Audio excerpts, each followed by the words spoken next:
And welcome back to another episode of Dan the Toy Man. Thank you for joining. Today we're unboxing something pretty awesome. Well, I think it's pretty awesome. I did not jump onto this film until, I think, not until last year. And honestly, the first movie was a hoot. The second was like, okay. But let's jump on in. Today we're opening the Venom Hot Toys figure. And I am super excited about this one, so I can't wait. Let's pop the box and find out.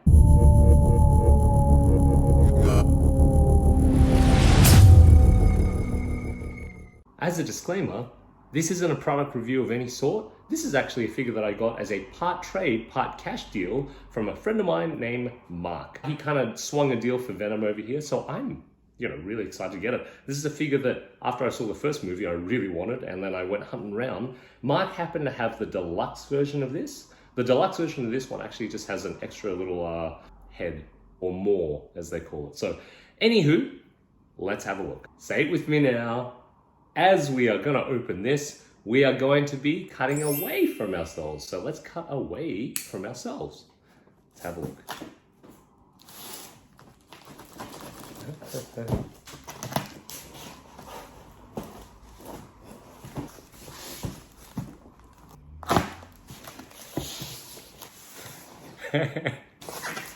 All right. Sweet goodness.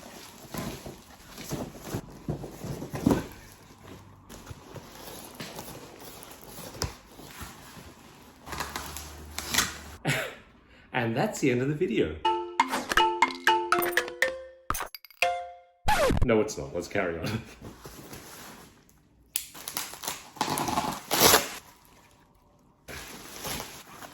These are the type of things you'd use, like, when you have guests come over and you're like, oh, let's get the fancy plates. Whew, okay, let's fling around and look at the box art. Wow! How cool does this look? Hot Toys Special Edition. One extra more. Jeez, that box art is really pretty. Oh damn! As you may have seen in the other video, I made a horrible mistake and I used disposable plastic gloves. Wow, that was a bad mistake. So, the ones that I recommend are these. These are nitrile gloves. What? This is really nice. Jeez, they really went all out on that one, didn't they? He is huge. Oh boy.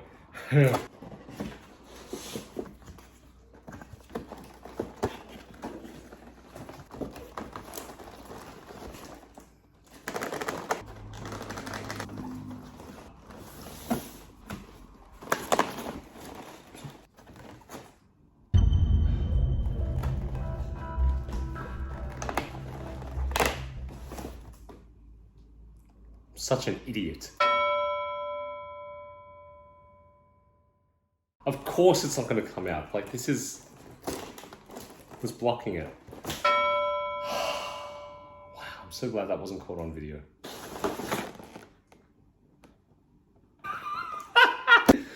What an idiot! So, wow, that was interesting. I could just see the head here. I'm just like...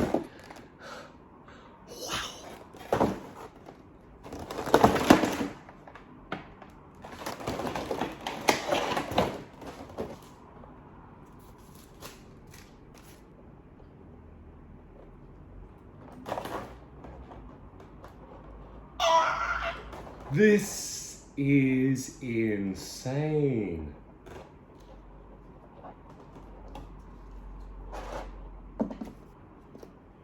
In video or photo format, kind of just looks like a shiny black alien, right? I mean, that's what he is, but it doesn't... the human eye captures the detail of the texture, the veins, just the look, shape, feel. Like, it's just a piece where you see in person, you're like, oh, wow. The skin itself here feels like the same type of skin they used on the Hulk. And with the Hulk, it was kind of like Yeah, you can hear the ratchet. Yeah, there's some ratchet joints there. But they also did the same thing as the Avengers Hulk figure, which was they had a separated ball joint here. So it was, they're all connected. You can hear that ratchet. One of the things that I was a little bit worried about was this area here. The groin area here has very clear joints. See that?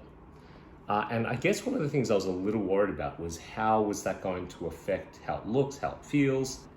One of the things that I always, love to have is kind of like a seamless look. These are replicas of what we see on the big silver screen from our movies. And we get so close to realism, but whenever you see joints and stuff like that, it can kind of take away from that. Obviously the joints are there and you can see here and hey, there's some butt.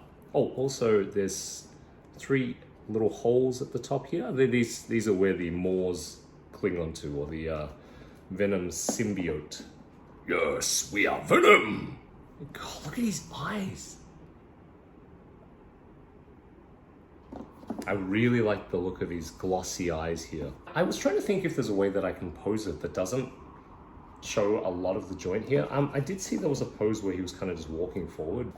Maybe I'll hide it somewhere. Still, it's still an awesome figure though. And here are his feet.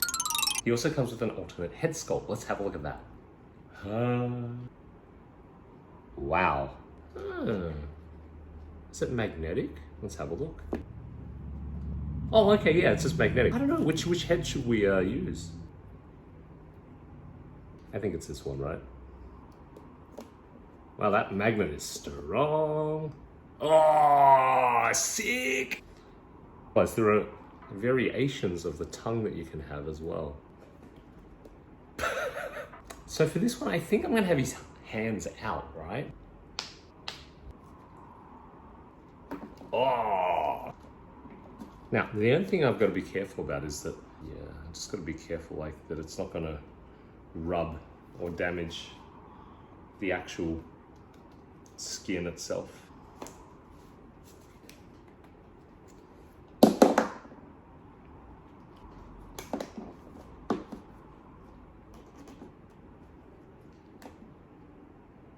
Even though you don't really get to see it that much, it's rubbing a little bit, depending on how much you force it. There's a little trick that I do where I put a little bit of boiling water inside that, it softens it up, and I can just slip it up. So let's go do that.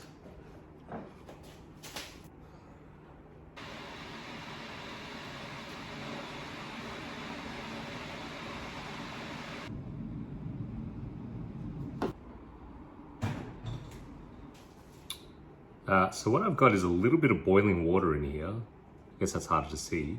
Just letting it soften up a little bit. Then I'm just gonna plop it up.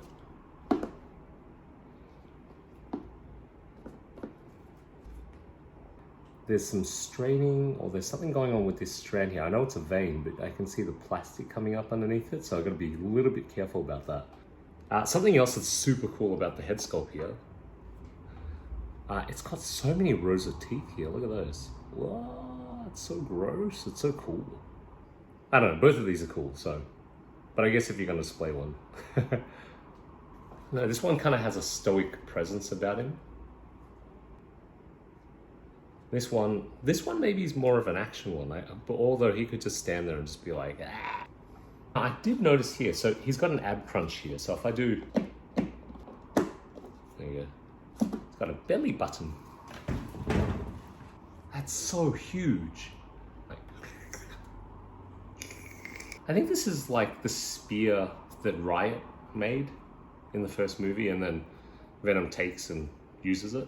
The stand itself is super cool, look at that. The only catch is because of the height, if I put that in the DTOF, it's definitely not gonna fit. Wow, that's reflective as well. How good is that? So these are the little maws that connect to his back. I don't really think you have these maws. Like, why would you create another maw, like your own head, to come out when you already got your head? But this definitely came out when he was talking to Eddie.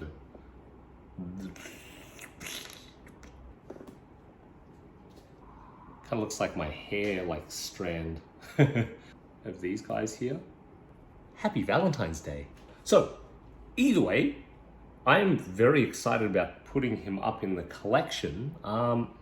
I'm pretty sure that's how I'll have him posed. I'll take a couple of pics. I'll take one with his tongue out and one without his tongue out. And then, you know what?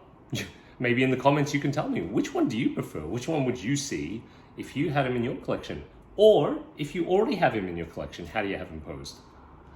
He's got such an awesome presence about it. As always, collectors look after collectors. Thank you for joining me. I'll see you in the next one.